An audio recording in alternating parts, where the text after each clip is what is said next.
21শে জুলাই পালন নিয়ে কাকলি ঘোষ দস্তিদারের পোস্টেও মমতার ছবি। 21শে জুলাইয়ে নিহতদের স্মরণ এনসিপিআই সাংসদের। 40 বছর ধরে কি করেছেন তুলে ধরলেন তার খতিয়ান। দল ছড়ায় অপরিণত নির্বোধরা অপমান করছেন দাবি কাকলি। যে ছবি আপনাদের এই মুহূর্তে দেখাচ্ছি, কাকলি ঘোষ দস্তিদারের পোস্ট করা ছবি, সেখানেও কিন্তু মমতার ছবি। আমাদের প্রতিনিধি দীপঙ্কর আমাদের সঙ্গে রয়েছেন। দীপঙ্কর, কাকলি ঘোষ দস্তিদার এখন এনসিপিআই এর সাংসদ, তার এই পোস্ট যেখানে মমতা বন্দ্যোপাধ্যায়ের ছবি কতটা তাৎপর্যপূর্ণ? দেখো, মূলত তাৎপর্যপূর্ণ তো অবশ্যই, কিন্তু উনি যে ছবি পোস্ট করেছেন সেই ছবি পুরনো দিনের ছবি, অর্থাৎ 21শে জুলাই যে ঘটনা ঘটেছিল সেই ঘটনাতে উনিও সাক্ষী, সেটাই তিনি বলতে চাইছেন। এবং এই ছবিতে তিনি 40 বছর ধরে মমতা বন্দ্যোপাধ্যায়ের যে সম্পর্ক, সেটা তিনি এর আগেও একাধিকবার বলেছেন। যখন বারাসাত জেলা সভাপতি পদ থেকে তাকে তুলে দেওয়া হয় তখনও তিনি সেই একই কথা বলেছেন। আজকের এই বক্তব্যের মধ্যে যেমন একটা মমতা বন্দ্যোপাধ্যায়ের সঙ্গে ছবি পুনরায় তিনি দিচ্ছেন, দ্বিতীয় যে প্রসঙ্গটা এই লেখার মধ্যে রয়েছে সেই লেখাটার কথাও কিন্তু একটা গুরুত্ব রাখে। আজ অপরিণত নির্বোধ দ্বারা অপমানিত, অর্থাৎ তিনি এত বছর ধরে যে লড়াই করেছেন, তার পরিবার, পেশা, রোজগার সবকিছু জীবনকে পেছনে ফেলে দিয়ে পার্টির পাশে দাঁড়িয়ে লড়াই করেছেন, সেখানে আজ অপরিণত নির্বোধরা দ্বারা অপমানিত। কারা, এবারে কে সেই অপমানিত করছেন এইটা কিন্তু তিনি উল্লেখ করেননি, কিন্তু একটা ইঙ্গিত কাউকে দিচ্ছেন, সেটা একদম স্পষ্ট। এবং সেইটা তিনি এমন ভাবে বলছেন যাতে যে এই অপমানিত জায়গাটা তিনি কষ্ট পাচ্ছেন সেটা উল্লেখ করছেন। পাশাপাশি আবার দিল্লিতে যেহেতু লোকসভা শুরু হয়ে যাবে, সেই জায়গা থেকে তিনি দিল্লিতে থাকবেন।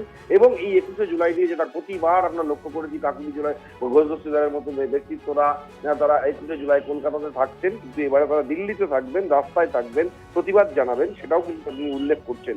প্রসঙ্গ এটাই যে এই 21শে জুলাই এবারে যে অবস্থায় তৈরি হয়েছে, সেই অবস্থায় এক একজন এক এক রকম ভাবে করতে চাইছেন।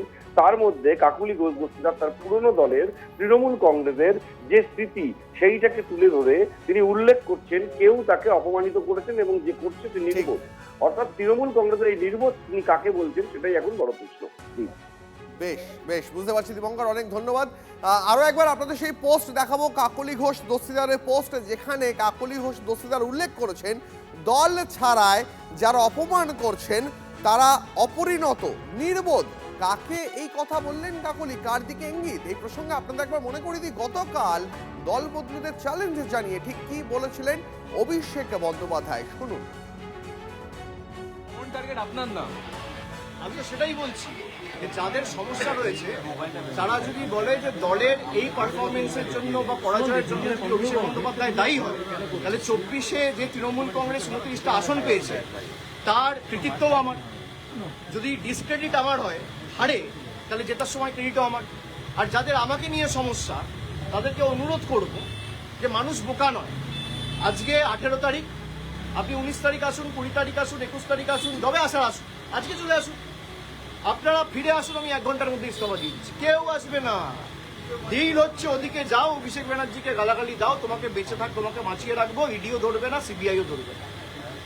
যাদের বিরুদ্ধে ভুড়ি ভুড়ি অভিযোগ তারা এখন হয় পুলিশের কাছে ধৃত, না হলে পালিশ চাটা ঋতব্রত।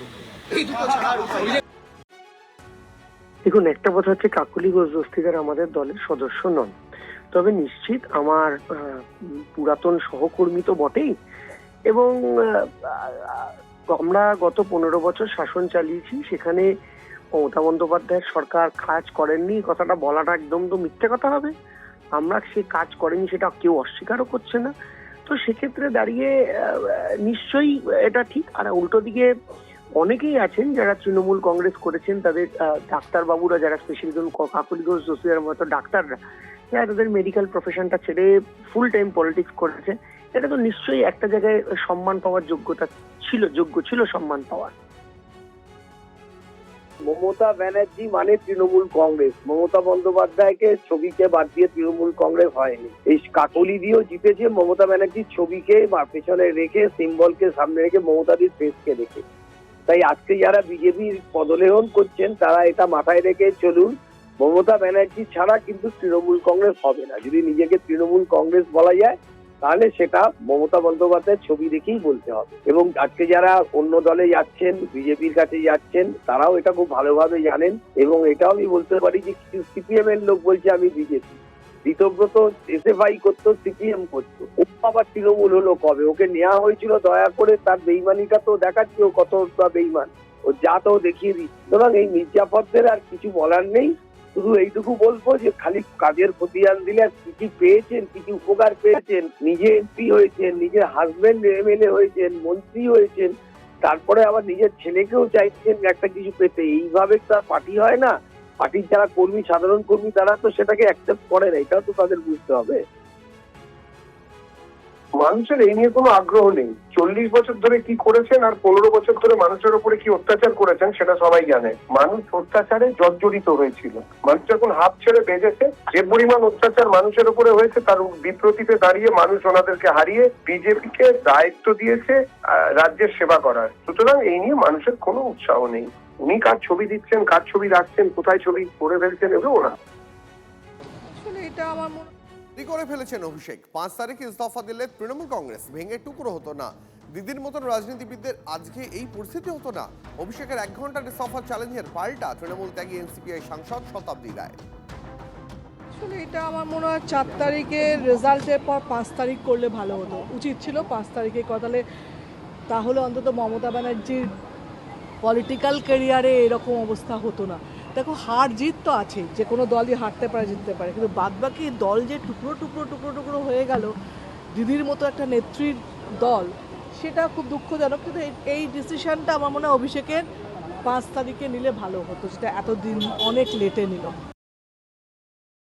অভিষেক বন্দ্যোপাধ্যায় তো একদম পরিষ্কার খোলা চ্যালেঞ্জ দিয়েছেন যে যাদের আমাকে নিয়ে আপত্তি আছে, তা আমাকে নিয়ে আপত্তি থাকলে আপনারা ফিরে আসুন, আমি 1 ঘন্টার মধ্যে আমি রেজিগনেশন দিয়ে দিচ্ছি।